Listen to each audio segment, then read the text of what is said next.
Le miel, c'est le produit alimentaire le plus contrefait au monde.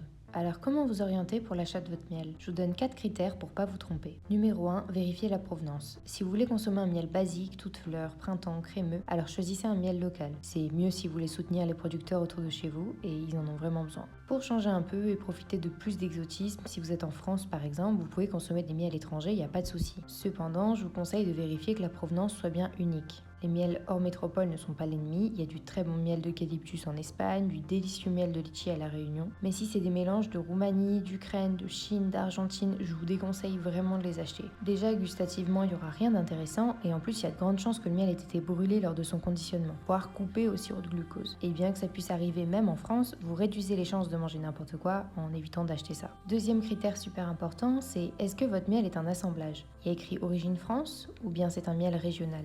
Pour ma part, je vous conseille d'acheter les miels qui ont une désignation spécifique, comme miel de Franche-Comté, miel du Cher, miel catalan. Déjà avec ça, on réduit le périmètre. Troisième critère, le type de miel. Ça peut paraître tout bête, mais s'il y a juste écrit miel, c'est pas normal, parce que des miels, il en existe des centaines de sortes différentes. Et puis enfin, quatrième critère, il y a la texture. Tous les miels ne vont pas cristalliser de la même manière, et je pourrais vous refaire une vidéo sur le sujet. Ce qui est sûr, c'est que si votre miel de printemps reste liquide et ne durcit jamais, c'est louche. En France, on compte beaucoup sur les millets de colza pour le miel de printemps, et c'est un miel qui durcit hyper vite. A l'inverse, par exemple, un miel d'acacia va rester liquide très longtemps. N'hésitez donc pas à vous renseigner sur l'étiquette ou auprès de l'apiculteur sur les différentes plantes butinées qui ont permis de faire ce miel. Voilà, j'espère que cette vidéo vous a aidé. N'hésitez pas à vous abonner et à me laisser un j'aime si ça vous a plu.